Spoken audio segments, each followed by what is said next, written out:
They told us the night shift from midnight to 0400 would be nothing but cold air, coffee, and silence. But that night, the silence felt wrong. Too alive, too aware. The kind that makes the hairs on your neck stand up before your mind catches up. We were stationed at a makeshift mountain checkpoint along a forgotten logging road in West Virginia, a speck of duty lost in the winter woods. Our orders were simple.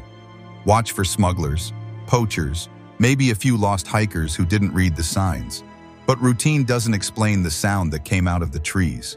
A heavy knock, once, then again, deep enough to vibrate through the frost. It wasn't gunfire or falling wood. It was deliberate, intentional, like someone, or something, wanted us to know it was there. Corporal Diaz froze beside me, his hand hovering over his radio, and I remember thinking how even the crickets had gone silent. The air turned sharp, metallic, laced with a smell I'd never forget. Wet fur and blood. Out there, the forest wasn't just a place. It was watching, breathing, waiting. We thought we were guarding the road, but by the time that night ended, I realized we were the ones being observed. And whatever had come out of those trees wasn't trespassing. It was testing us, and it hadn't finished yet.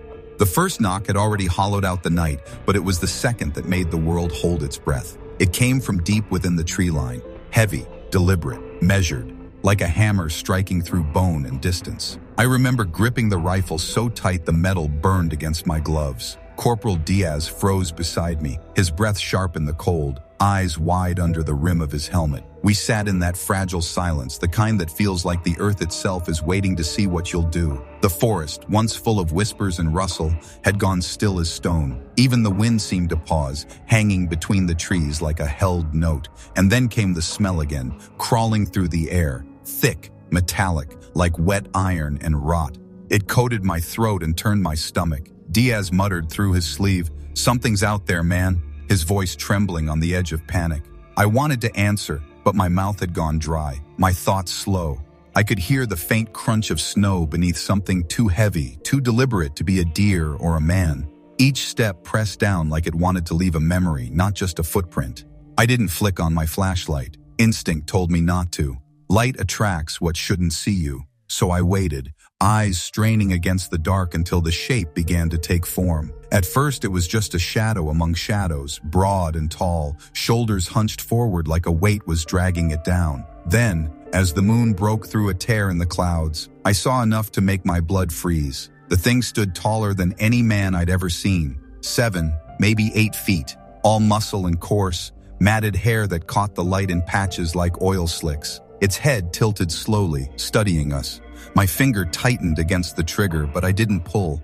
Something in me screamed not to. Because this thing didn't move like an animal. It didn't belong to the wilderness. It moved like it remembered being human. Diaz lifted his radio, thumb pressing the button, whispering for command, but the only reply was static. Long, cold, dead air. No chatter, no background hum, just the empty hiss of a broken world. Then I heard it. Breathing, not ours, deep, steady, controlled. It came in rhythm, every inhale like the pull of a forge bellows, every exhale fogging into the cold air and drifting toward us. I raised my rifle and barked the command out of reflex. Halt! Identify yourself. Nothing. It just stood there, staring, its chest expanding, rising and falling in that eerie rhythm. Then, without warning, it moved. One long stride, then another, snow crunching beneath it with a sound that seemed to echo down the mountain. Diaz clicked his safety off, muttering, "That's close enough." What came next didn't belong in nature. A sound rose from it, a deep rolling vibration that wasn't quite a growl or a roar. It was lower, stranger, like the earth itself humming through the dirt. I felt it in my knees, in my ribs, in the fillings of my teeth. The air seemed to tremble with it. For a moment, the world narrowed to that vibration, a sound that felt older than speech. My vision blurred, and I could swear the trees themselves quivered as if answering back. Diaz cursed under his breath, eyes glassy, rifle shaking. The creature crouched low now, knuckles dragging against the snow, its head dipping, its gaze never leaving ours. And then, just as suddenly as it came, everything stopped. The smell, the sound, the tension, gone. The figure straightened, head turning sharply toward the woods, as if listening to something we couldn't hear. Then it stepped backward, one stride at a time, fading into the tree line. The snow swallowed its shape like ink dissolving in water, and within seconds, it was gone. The silence that followed was worse than the encounter. It was thick and alive, a silence that pressed on your skull until you could hear your own heartbeat. We stood there for minutes that felt like hours, rifles still up, eyes darting between the trees, waiting for it to return. It never did. When dawn broke, the world felt wrong. Too bright, too quiet. Frost clung to the Humvee's hood, glittering under the first hint of sunlight. The smell still lingered in my jacket, wet dog mixed with copper, and no matter how hard I tried to scrub it out, it stayed. Diaz didn't say much on the ride back to the TOC. He just stared out the window, lips moving in silent prayers. When we arrived, Staff Sergeant Kane was already there, a wall of calm authority with a whiteboard marker in one hand. I gave my report, every detail, every sound, every second. The knocks, the silhouette, the static, the single word that had come through the dead channel, hold. The Lieutenant Roar stood nearby, watching me like he was reading a confession between my breaths. Roar turned to our comms tech, Roas, who shook his head. Net was clean all night, sir. No scheduled traffic, no relay interference. If he heard a voice, it didn't come from us. Kane studied the map pinned to the board. Checkpoint Bravo sits in a low dip. Terrain might have blocked signal. We'll run a secondary radio on the ridge for redundancy. Waller, Mahoney, you'll set that up tonight. Doc stays with Bravo team. No one moves alone. He paused, eyes moving between us. And if you smell that smell again, I want it logged immediately. Roar looked at me. That silhouette, you're sure it wasn't a bear? I swallowed hard. No, sir. I've seen bears. That wasn't one. His expression didn't change. We don't shoot silhouettes, he said evenly. We shoot threats. You did right by holding fire. Kane nodded once. Shift schedules tonight. Alpha team back to Bravo. Same posts, tighter spacing. No white light unless engaged. Thermals mounted, record everything. That's when the trailer door creaked open and a man in a Forest Service jacket stepped in. Price. His face looked like it hadn't slept in a week. He carried a steaming mug and eyes that had seen too much. You boys keep hearing knocking out there? He asked quietly. No one answered. If you do, don't knock back. Roar frowned. Superstition? Price shrugged. So's never saying the last round's a blank, but no one does that either. He set his mug down. Something big crossed the creek last night. Too heavy for deer, too deliberate for cattle. Left no prints, just crushed ice in a line, like it walked on the water. The room went still. Roas chuckled nervously. So what? We got a ghost elk? Price didn't smile. I've fought fires up here 15 years. I know what weight does to snow. This wasn't weight. This was intent. He left, and the silence he carried stayed long after the door shut. That day, we ran equipment checks in silence. I re-zeroed my laser, swapped batteries, cleaned my weapon with hands that wouldn't stop trembling. We tried to treat it like any other shift, but every clatter, every hum of the heater felt amplified. A reminder that something out there had watched us survive. As night approached, I caught my reflection in the Humvee window. I looked like someone older, eyes sunken, nerves frayed. Diaz walked up beside me, forcing a grin that didn't reach his eyes. You think Price believes in Bigfoot? He asked. I shook my head. I think Price believes in what's waiting for us. And as the sun bled out behind the ridge, turning the sky to bruised gold, I realized he was right. Whatever had come to our checkpoint wasn't finished. It had left something behind, a silence that wasn't peace, but a promise that it would come back. The second night crept in slower than the first, like the mountain itself was holding its breath. The cold felt heavier, the air thicker, the kind of quiet that eats sound before it reaches your ears. By dusk, we were back at Checkpoint Bravo. Same cut in the road, same timber stack, same black wall of trees swallowing the last of the light. The forest didn't just surround us. It seemed to lean in closer, listening. I parked the Humvee behind the stack, killed the engine, and for a moment all I could hear was the ticking of cooling metal. Diaz sat in the passenger seat, his fingers drumming against his thigh like he was keeping time with something only he could hear. Feels wrong, he muttered. Feels like the woods know we're here. I didn't answer because he was right. The first night had been an encounter. This one felt like an invitation we should have declined. We divided tasks without words. Waller and Roas hauled the radio gear up the ridge to plant the second antenna.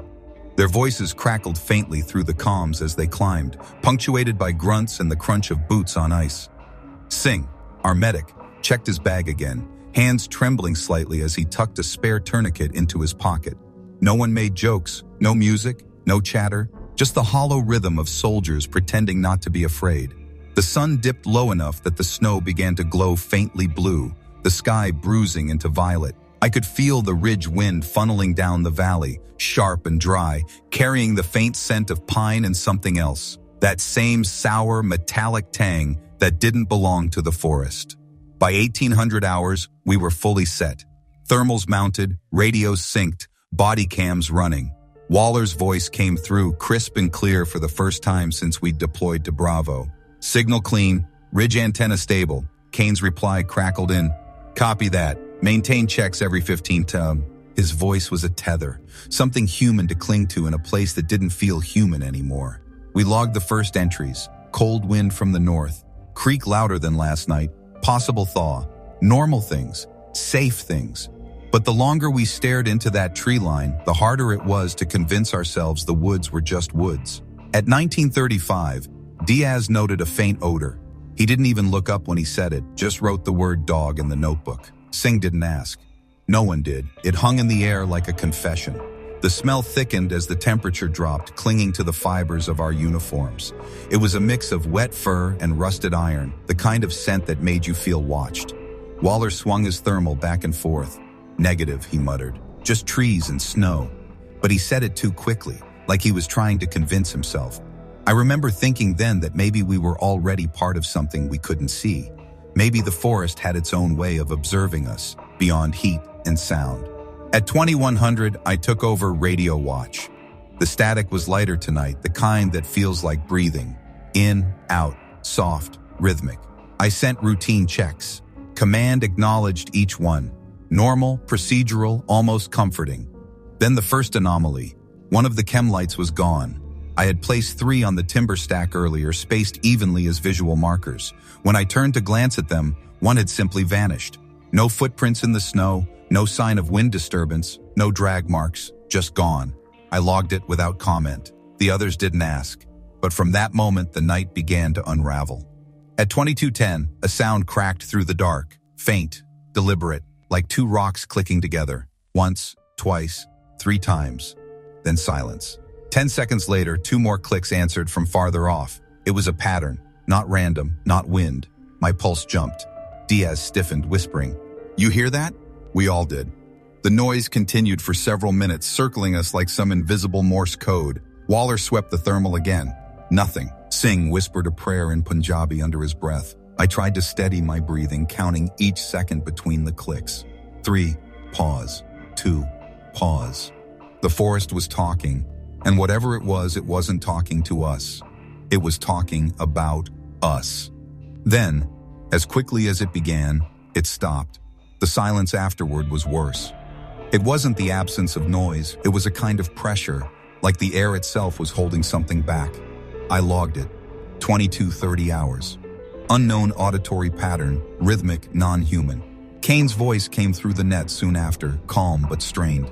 "Bravo, sitrep." I answered. Minor anomalies logged, negative contact. He paused before replying. "Stay disciplined. Remember your ROE." The channel clicked off, leaving us alone again with the dark. By midnight, the world shifted. I don't know how else to describe it. The forest changed temperature, the wind died, and everything alive in that valley seemed to fall silent. The crickets, the creek, even the frost settling on branches, all gone. Just us and the dark. Then the smell came back, heavy and clinging, crawling into our mouths and eyes. I felt bile rise in my throat. Singh pulled his scarf over his face, muttering, "That's wrong, that's not animal." I ordered a thermal sweep. Waller's voice cracked when he whispered, "Negative, nothing." But there was something. We could feel it, a low vibration in the ground, like the earth shifting underfoot. A branch broke somewhere behind us, a clean, wet snap, like something heavy twisting it apart. Another followed, closer, then another. They were circling, slow and patient, staying just beyond sight. Diaz leaned toward me, voice shaking. "It's probing." I wanted to tell him to shut up, but I couldn't because he was right. Whatever was out there wasn't charging. It was studying, waiting for a mistake. My pen scratched across the logbook, my hand trembling. 2335 hours, movement perimeter, sound encircling post. At 0140, the night exploded. A scream ripped through the ridge. Not human, not animal, something in between. It started high, cracked low, then split into two tones like two voices screaming together from one throat. It hit like a shockwave, rattling in my chest, echoing off the valley walls. Singh flinched so hard his helmet straps snapped. Diaz's eyes went wide, whites glinting in the dark. "Jesus Christ," he whispered. My hands shook as I keyed the mic. "Bravo to command, audio contact, unknown origin, coordinates logged." Static, no response. The scream faded, leaving the forest emptier than before. Then, faintly, beneath the ringing in my ears, I heard it again. The knocking. Slow, deliberate. One knock. Pause. Then two. Coming from opposite sides of the road now, like a conversation closing in. Diaz gripped his rifle, whispering, "It knows we're here." I logged it, words shaky across the page. "It knows we're here." For the rest of that shift, none of us spoke. We rotated positions in silence, pretending everything was fine. The frost began to crawl over our rifles, over our gloves, over the logbook itself, like the cold wanted to preserve the evidence. Every breath felt heavier, every shadow felt closer, and every now and then, just at the edge of hearing, I thought I could catch a new sound. A faint rhythm beneath the wind, not knocking, not footsteps, breathing, slow, in sync with ours, like the forest had learned the pattern of our lungs and was breathing along with us. When dawn finally broke, the logbook page had frozen where my glove brushed it. My handwriting looked like the pulse of a man barely hanging on. I stared at that last line. "It knows we're here." And I knew deep down it wasn't paranoia. It was acknowledgement. The mountain wasn't just listening anymore. It was answering. By the fourth shift, exhaustion had taken root in our bones, growing there like frost that wouldn't melt. Sleep came in shallow bursts and never stayed long enough to matter. The routine, radio checks, thermal sweeps, logs, was supposed to ground us, to keep fear from turning into madness. But repetition only made it worse. Each time we rotated positions, the forest seemed to shift with us, watching, waiting. The wind whispered in patterns that felt too structured, the creek bubbled in rhythms too deliberate, and in the silence between static bursts, I swore I could hear faint words buried under the hiss. Not commands, not English, something older, rougher, like breath being shaped into thought. It started around 0100. I was back on radio duty, scribbling the temperature into the log, when Diaz stiffened beside me. His head jerked toward the tree line, rifle halfway raised. "Movement," he whispered. I froze, listening. At first, nothing. Then the faintest rustle, like something heavy brushing snow from branches. I lifted my NVGs and scanned. Green shadows swam into view, layers of trees and fog, until between two pines I saw it. A shape, massive, slow-moving, bending the dark around it. It wasn't a man. It wasn't a deer. It was something that understood how to move without sound. "Thermal confirm," I whispered. Waller swung his scope toward it, the hum of the sensor low and tense. "Negative heat," he said. His voice cracked. "Nothing there." Diaz's voice came sharp and low. "I saw it. Don't tell me it's not there." Before I could respond, the smell hit again. Sour and metallic, the stench of fur soaked in blood. It rolled through the checkpoint in waves, thick enough to taste. Singh gagged behind his scarf. "That's close," he muttered, voice trembling. Another branch broke, this one closer, heavier. You could feel the weight of it through your boots. I keyed the mic. "Brav, O2 command, possible contact inside 100 meters. Negative visual confirmation, odor strong." The radio hissed. No response. "Say again," I tried. Still nothing. Just static, breathing in and out, alive in my headset. Diaz swallowed hard. "It's jamming us." I wanted to tell him that wasn't possible, that nothing could jam a shortwave net out here. But the truth was, I didn't believe that anymore. Then the knock started again. Two, deep and deliberate, echoing across the ridge, wood on wood, too far apart to be echo, too controlled to be chance. Diaz snapped his rifle up, muttering, "I'm done waiting." I hissed, "Hold, ROE, no positive ID." He hesitated, lowering the barrel, but his hand trembled. The second knock came closer, and then, an answer from behind us. We spun in unison, rifles up, muzzles sweeping the darkness. Nothing but the creek winding through ice, mist rising from it like smoke from a dying fire. The knocks began bouncing between directions, two sources calling back and forth. It sounded almost coordinated, like code. Waller whispered, "That's impossible." I could barely breathe. "Eyes up," I said. "No lights." The forest fell silent again. Too fast, too clean. It was like someone had muted the world. Then Diaz hissed, "Contact, left flank." I turned, barely in time to catch the movement, a blur breaking from the tree line, low and massive, moving faster than anything that size should move. The snow exploded beneath it, white shards flying like shrapnel. Diaz fired 3 bursts, muzzle flashes lighting the dark in stuttering snapshots. Fur, shoulders, eyes. It veered sideways, vanishing behind the timber stack. Logs shuddered under impact, one rolling free and slamming into the ground near my boots. Diaz kept firing, shouting over the gunfire, brass raining around his feet. "Cease!" I screamed, grabbing his barrel and forcing it down. The silence that followed rang louder than the shots. My ears throbbed. The smell was everywhere now, choking, suffocating. We waited, rifles tracking, but nothing came out. The timber stack was still. "Thermal?" I whispered. Waller swept the scope. "Negative, still nothing." His voice cracked halfway through. My instinct screamed not to move, but curiosity dug its claws in. I stepped forward, one slow stride at a time. The NVGs painted the world in green shades of death. I scanned the stack. The bark was stripped in patches, gouged deep as if something had slammed against it. Then I heard it, a low rumble, not ahead, but above. I tilted my head back and saw it crouched atop the timber, a silhouette cut against the stars. Huge. Matted hair hanging in clumps, shoulders like boulders, arms long enough to scrape the ground if it stood straight. The head was slightly conical, and the eyes, God, the eyes, reflected moonlight like 2 shards of wet glass. They weren't just glowing, they were aware. It leaned forward, and for a heartbeat, the forest seemed to pulse with its breath. Then it made a sound, not a growl, not a roar, a vibration that went straight through my ribs, through the wood, through the ground beneath us. I felt my knees buckle, the air sucked out of my chest. It was more than sound, it was intent. Diaz whispered, "It's real, it's real."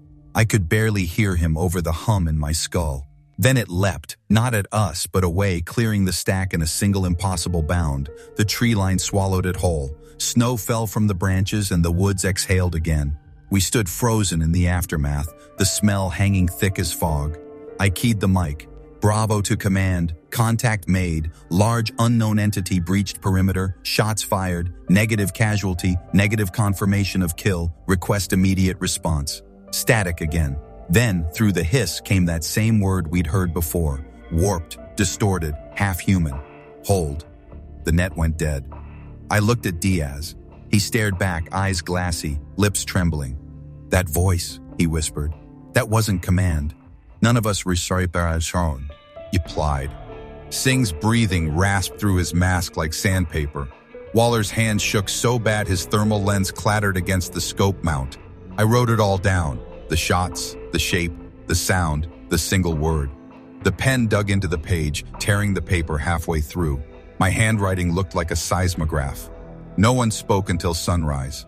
When light finally crept over the ridge, the forest looked exactly the same. White, quiet, serene. But the snow by the timber stack told another story. Deep impressions where something had landed. Wide, heavy, human-like. And beside them smaller, perfectly round holes pressed into the ice in a straight line. Not footprints, not claws. Like something had dragged its fingers deliberately across the ground. When we got back to the TOC, Kane didn't yell. He just stared at Diaz, who sat pale and trembling on his cot. Roar read the log silently, lips tight. "Speculation has no place in an official record," he said at last. I looked at him. "Speculation didn't knock down a timber stack, sir." He didn't argue, just said, "From this point on, body cams stay on. I want eyes on everything." Price, the Forest Service man, leaned against the wall, coffee steaming in his hand. "Cameras won't help," he said quietly. Roar turned. "You have something to add?" Price looked up, his eyes hollow. "You can't film a ghost, Lieutenant. Only what it leaves behind." That night, none of us slept. The sound of that hum still lingered in our skulls. The forest was quiet outside, but inside the tent, we could hear something beneath the heater's hum, like faint tapping. Not wood, not metal, just slow, rhythmic knocks coming from the ground beneath our feet, like something was reminding us it knew where we slept. The forest didn't need to kill you to destroy you. It just had to make you wait. By the next night, we were all shadows of ourselves. No one laughed. No one cracked jokes. Even the sound of gear straps felt too loud. Kane walked the line between the two checkpoints like a man pacing a graveyard, boots crunching slow through frost. He didn't talk much, but when he did, it was always the same words. Stay sharp. Stay calm. His voice didn't shake, but his eyes told a different story. Diaz hadn't spoken since the last encounter. He moved like someone running on borrowed time, fingers twitching on his rifle, staring into the trees as if waiting for them to blink first. Waller barely touched his food. Singh kept muttering quiet prayers, and the rest of us, well, we just went through motions. Survival disguised as discipline. The night air was sharper, slicing through fabric and skin. Every breath left a ghost in the cold, and every ghost looked back at me. It started around 0200. Waller was on thermal again, crouched low behind the timber stack. I sat a few feet away, writing half-hearted notes in the logbook. Coordinates, times, the illusion of order. Then I heard him curse softly under his breath. I looked up, and he pointed at the scope. You seeing this? I took the view. At first, it looked like static, flickering white shapes at the edge of range, but then the heat signature focused. A figure, standing upright in the trees. Too tall. 7, maybe 8 feet. Shoulders hunched, arms long enough to scrape the ground. It stood still for a full 5 seconds, then tilted its head. Humanoid, Waller whispered. Too big to be a man, too straight to be a bear. His voice trembled. Diaz leaned over, eyes wide. It's him. I keyed the mic. Bravo to command. We have contact. Thermal positive. East tree line. Coordinates to follow. Lieutenant Rohr's voice came back, calm and detached. Like he was reading from a checklist. Maintain observation. Do not engage. I acknowledged, but my hands were slick with sweat. We watched through the thermal as the figure shifted between trees, fading in and out of sight like it was stepping through a curtain. 1 second, solid outline. The next, gone. Diaz's whisper cracked like a match in the dark. It's toying with us. Then the radio cut out, static swallowing the channel whole. Kane's voice bled through for half a second, warped and distant. Then nothing. The night went dead again. That's when the knocks started. 3 at first, slow and heavy from the east, then 2 more from the west answering. I felt my heartbeat in my throat. Waller tapped the scope. His screen glitched, flickering between 1 figure and 2, then 3. Which one's real? I asked.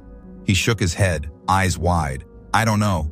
The smell rolled in next, thick, copper and wet, coating the inside of my nose.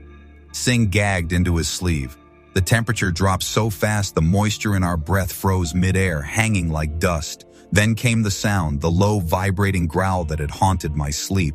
Only now it was louder, closer, layered. The timber stack shuddered as the ground trembled beneath us. Logs shifted and rolled, thudding against each other.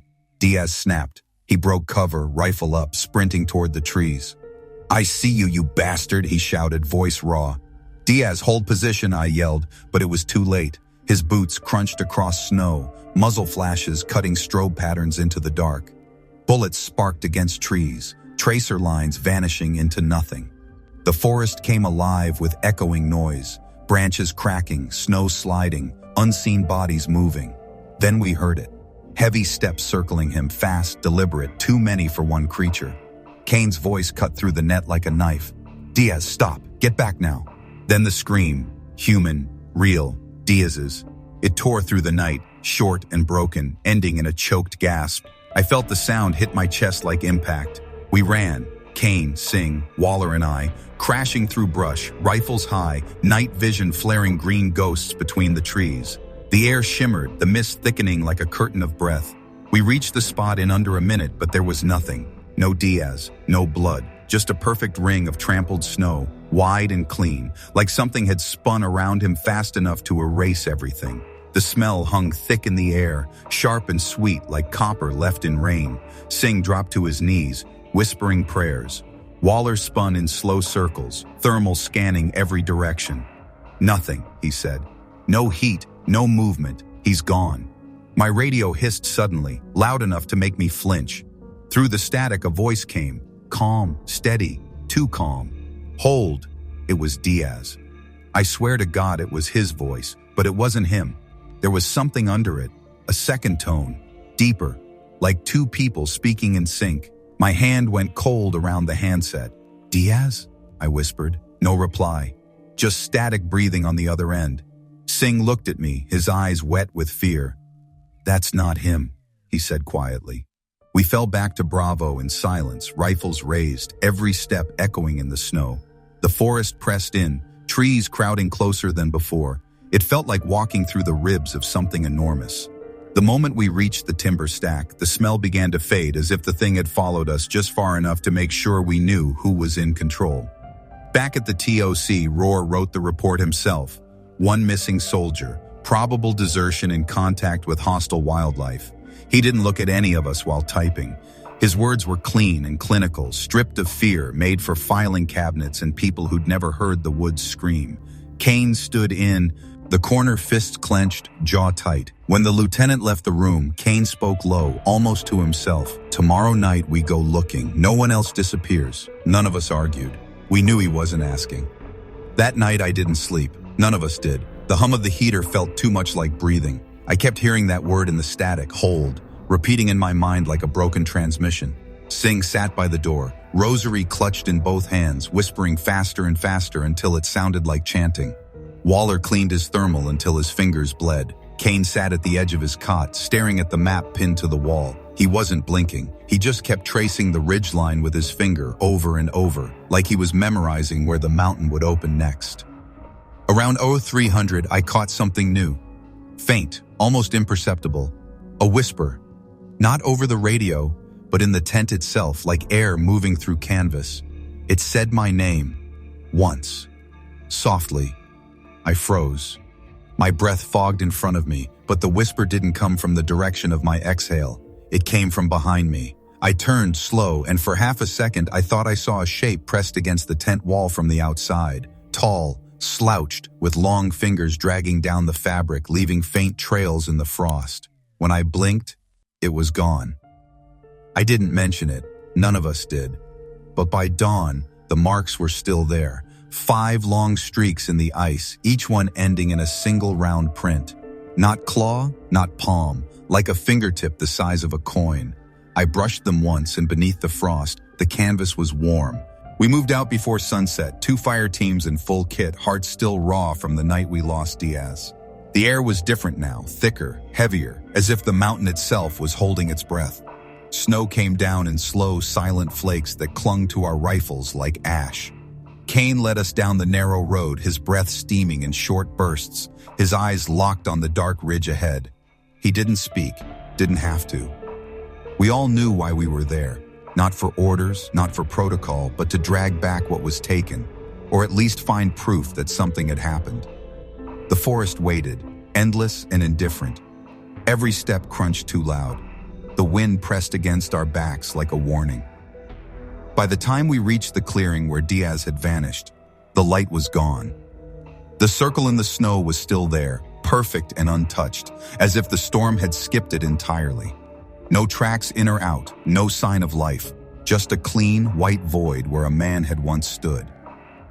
Kane crouched beside it, fingers brushing the edge. "Perimeter," he whispered. "No one moves alone." We spread out, rifles raised, scanning the tree line. Singh's breath came quick and shallow. "This isn't natural," he muttered. I wanted to tell him nothing about this place was. The smell returned first, wet fur and iron, heavier than before, thick enough to taste. It seeped into my mask, into my lungs. Mahoney cursed under his breath. Christ, it's close. And then came the knock. One to our left, another to the right, a third behind us. The sound surrounded us like a heartbeat. "Bravo actual to command," Kane said into his radio, voice steady. "Unknown contacts on all sides. Request immediate QRF." Static. Then through the hiss, a voice answered. Not roars, not command. Diaz's voice, calm and hollow. "Hold." Every man froze. The voice wasn't alone this time. There was something layered under it, deeper, like a growl trying to speak through his throat. Singh whispered, "That's not him." I knew it wasn't either, but my brain refused to accept what my gut already knew. Whatever took him was now using his voice like a trophy. The forest exploded. A shape tore from the tree line, a wall of movement, all muscle and fur, moving faster than anything that size had a right to. It hit Mahoney first, the impact so hard it lifted him off his feet and threw him against a trunk with a crack that didn't sound human. His scream cut short. We opened fire. The night turned to chaos, tracers slicing through dark, muzzle flashes carving brief tunnels of light. The creature barreled through it, bullets tearing fur and bark but never slowing it down. 8 feet tall, broad as a doorway, its eyes caught the NVG glow, reflective, predatory, aware. I fired until my rifle clicked empty, reloaded without thinking. It swung an arm the size of a tree limb, sending Waller flying backward. Blood hit the snow like ink. Kane stepped forward, M249 roaring, brass raining around his boots. The creature staggered but didn't fall. It howled, a sound that wasn't rage but warning, vibrating through my teeth. Then the second knock came, closer, louder, and another. The forest answered back. I turned, and for a second, I saw movement between the trees. 3 silhouettes, tall and wide, weaving in and out of the dark. "There's more!" I shouted, voice cracking. "Fall back!" Kane yelled. "To the creek! Move!" We broke into a run, snow spraying under our boots, fire bursting from our barrels in short, panicked bursts. The trees closed in, branches whipping our helmets. Mahoney crawled, half-conscious, Singh dragging him by the vest. The air buzzed with that low hum again, the same one we'd felt in our bones before. It pulsed in rhythm with our footsteps, with our heartbeats, as if the mountain itself was breathing with us. We reached the creek and formed a line, rifles trained on the darkness. Mist curled up from the water, the cold so deep it burned. Then they stepped into view, 3 of them side by side. Massive. Human-shaped but wrong, proportions twisted, their fur slick with melting snow. Their eyes gleamed pale blue in the dark. The one in the middle was larger, scarred across the chest, its face half-shadowed. It looked at us, not like prey, but like a teacher studying students. Then it opened its mouth, and what came out froze the world around us. Not a roar, not a word. Something in between, a garbled, layered sound like human speech being forced through a throat that wasn't made for it. "Hold!" The same word. Diaz's voice buried inside it. Kane didn't hesitate. He opened fire. The saw roared, and the rest of us followed. Grenades thumping, explosions lighting the trees. For a moment, it worked. The left one staggered. The right one fell to a knee. But the leader didn't flinch. It stepped forward, crossing the creek in 2 strides, water exploding around its legs. It hit Kane square in the chest, sending him sprawling. I fired point blank, rounds tearing into its side, but it turned, its eyes locking onto mine. For that heartbeat, I understood. This wasn't an animal. It was aware, calculating, testing us. Then a knock came from deeper in the woods, distant but commanding. The leader froze. The others stopped too. And just like that, they backed away, silent, vanishing into the mist, as if swallowed by the mountain itself. We stood there trembling, rifles smoking, the only sound our ragged breathing and the soft hiss of melting snow. Mahoney bled in the frost. Singh sobbed quietly, clutching his cross. Kane coughed blood and forced himself up, voice rasping through the radio. "They let us live." And he was right. They could have finished us. Instead, they chose to leave, to let you. Remember, the test wasn't over. It had only begun. When the forest fell still again, I looked into the trees and realized the worst truth of all. They hadn't come from the dark. They were the dark. And now that they'd spoken, the mountain wasn't just alive. It was awake. They pulled us off the ridge at first light, calling it rotation. But we all knew better. The mission wasn't over. It had just shifted into something none of us could define.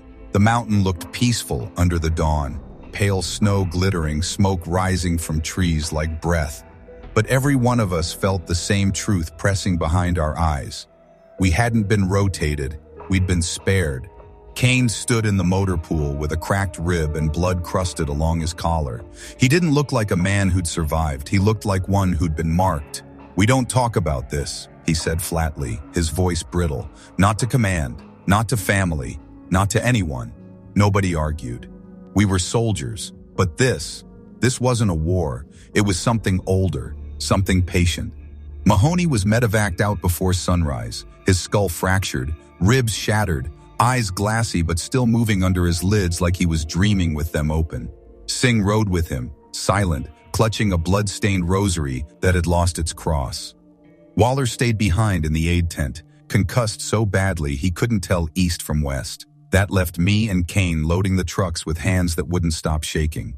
The others moved like ghosts, each man alone inside his head, each one listening for that sound, the knock that might come from anywhere. The wind that morning carried the same faint hum we'd heard before, almost too low to register, like the mountain whispering through our bones. No one mentioned Diaz.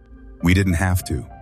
He was gone, and whatever had used his voice wasn't him anymore. But in the quiet moments, when the engines stalled, when the radios clicked without static, I swore I could still hear him. Not calling for help, just repeating that single hollow word, hold. It became an echo in my skull, something that would whisper itself when the world went silent. We rolled south, tires crunching over frost-benumbed yit and gravel, the forest shrinking behind us but never really leaving. Every pine trunk looked like a shadow waiting to move. Even in daylight, the wood seemed alive in the wrong way, like it was thinking. When we finally hit the highway, I expected relief. Instead, I felt smaller. The asphalt didn't feel like safety. It felt like distance, and distance was fragile. Kane rode in the passenger seat beside me, his face pale, his jaw tight. He didn't look at me, didn't look anywhere. For miles, the only sound was the hum of tires and the faint rhythmic static from the dash radio, like a pulse too weak to die. Then, without turning his head, Kane said quietly, "They weren't hunting." His voice was low, almost reverent. "They were showing us they could." I didn't answer. There wasn't anything to say. Back at base, everything became official. Rohr's report hit paper before noon. Unconfirmed wildlife encounter. 1 missing soldier presumed AWOL. 2 wounded in training accident. His words were neat, sterile, designed for bureaucracy and disbelief. He read it aloud in a tone that almost convinced me he believed it himself. Almost. When he signed it, he didn't look up. But as I left his office, I saw his hands trembling. He'd smelled it too. He'd heard the word in the static. He just didn't want it to be real. None of us did. The platoon scattered after that. Mahoney went home on medical leave. Singh put in for early separation, said he was done fighting enemies that didn't bleed. Waller was reassigned to a desk, no field duty, eyes hollow from concussion and something worse, fear that had rewritten him. Kane stayed. He was the kind of man who didn't run, but he carried himself like someone waiting for a sound he couldn't stop hearing. As for me, I finished my enlistment in silence. I never spoke about Bravo, not once. But the mountain followed me. It came in pieces, at fawn, first in dreams, then in static, then in smells that appeared where they shouldn't. Wet fur, rusted copper. Some nights, I'd wake to find frost blooming on my window from the inside, forming shapes that looked like handprints, 5 long fingers, the middle one slightly bent. I told myself it was condensation. I told myself a lot of things. But what I couldn't explain were the knocks. They came months later in the dead of night, 3 slow thuds from inside my walls. Not pipes, not wind, too heavy, too deliberate. I remember standing there barefoot on the cold floor, staring at the drywall as the sound came again. Knock, pause, knock, knock. The same rhythm from the forest. I whispered Diaz's name without meaning to, and for a split second, the smell filled the room. Metallic, wet, alive. Then silence. I didn't sleep after that. The Army buried Bravo under paperwork. The Forest Service buried it under silence. But the locals, those people who lived their whole lives at the base of that ridge, they already knew. They've always known. They don't go near those woods after dark, not even in hunting season. They call it the Hollow Path. They say it hums at night, and if you stop long enough, you can hear your own name whispered from the trees. They say the mountain remembers voices, that when you die there, it doesn't let go. It keeps a part of you, reshapes it, uses it to call others in. I used to think the story was over, that what we faced was just some freak of nature, some nightmare carved out of isolation and cold. But sometimes when the world is quiet, when radios go fuzzy, when the air smells of iron and rain, I still hear it. That same deep vibration crawling through the walls, that same single word bleeding through static, hold. And when it comes, I know it's not memory. It's the mountain, reminding me it never stopped listening. It's waiting. It always was. And somewhere out there in that endless black timberline, something with Diaz's voice is still answering back. It's been years since the ridge, but I still hear it sometimes. The knock, slow and hollow, echoing through walls that should be silent. I've tried to outlive it, outrun it, bury it under new jobs, new cities, new noise, but the silence always finds me. I left the army believing distance could dull memory, that if I put enough miles between myself and those trees, the mountain would forget me. It didn't. The mountain doesn't forget. It waits. Every night feels a little too long now, every shadow a little too deep. I keep a radio on low volume when I sleep, tuned to dead air, because I can't stand silence. Static feels safer. It sounds like breathing, but even that has turned against me. Some nights, between the hiss and hum, a voice bleeds through, faint, patient, too familiar. Hold, it whispers, like an order I can never disobey. I've learned to recognize the signs when it's coming back. The air gets thick, heavy with that same metallic scent, wet dog and rust. Frost crawls across my windows, forming long, finger-like streaks from the outside in. Sometimes they tap, slow, 3 beats, 2 answers, always the same rhythm. Once, I tore open the drywall in my apartment after hearing knocks from inside it. There was nothing behind the plaster, no pipes, no rats, no wires, just smooth concrete, damp to the touch, and the faint smell of iron. I remember laughing then, not because it was funny, but because I realized the truth. Whatever followed us off that mountain didn't need the woods anymore. It had learned new walls to hide behind. Kane died 2 years after the incident. The official report said heart failure, but Singh, who came to the funeral in civilian clothes and didn't stay long, told me Kane had been hearing things again before he went. He'd started keeping a journal filled with strange patterns and phrases, words that didn't make sense. The last entry read, "It's Leah," learning our language. His wife said he'd wake up at night talking to the radio, answering questions no one else could hear. Waller's been in and out of hospitals since the concussion, but that's not what broke him. He said he saw Diaz in the parking lot of Fort Drum one morning. Same uniform, same gait, same voice, called his name even. Waller ran to him, but when he got close, the man turned and his face wasn't a face. It was blank, like wet clay, smooth and shifting. Waller hasn't spoken since. Singh disappeared last winter, left a note that just said, "Going back. Maybe we never left." As for me, I live far from any forest now, somewhere flat where the air doesn't hum. I keep my gear in a locked trunk under my bed. Rifle, helmet, old body cam that stopped working years ago. Or at least, it was supposed to have stopped. Last month, I heard it power on by itself. The light blinked red, the screen flickered, and for a second, I saw something that made my heart stop. The feed was live. Not archived, not saved. Live. The angle was low, pointed at a tree line I recognized too well. Same ridge, same snow, same blue mist rolling through. Then, through the static came movement. A shape stepped into frame, tall, broad, head tilted. The lens froze on its eyes. And then the sound came through my speakers. One deep knock, followed by a whisper that crawled down my spine. "We remember you." The screen went black. I threw the camera out that night, but sometimes, when I walk past the alley dumpster behind my building, I swear I can still hear it recording. A faint red light blinking under the trash. And I know if I lifted that lid, I'd see those same eyes glowing back at me through the lens. I haven't touched it, not because I'm afraid of what's there, but because I'm afraid it might recognize me. The military never reopened the case. The Forest Service sealed off that entire stretch of mountain, citing unstable soil and wildlife hazards.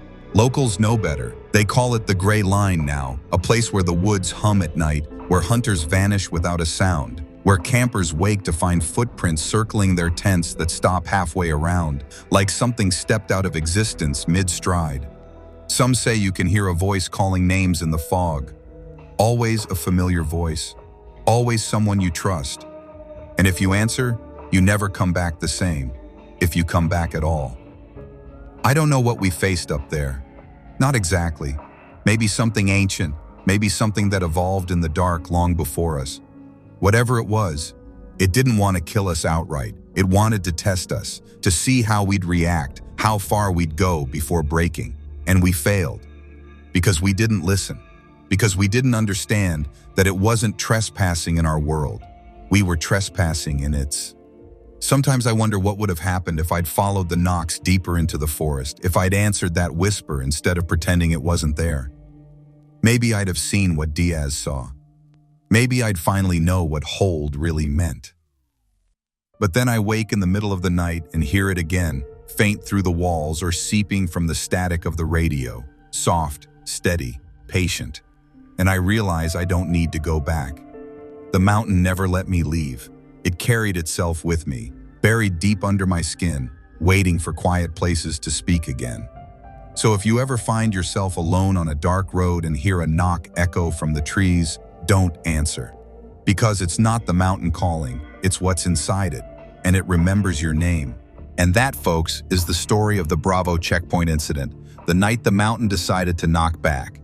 If you ever go camping in West Virginia and hear 3 slow knocks in the dark, maybe just pretend you didn't.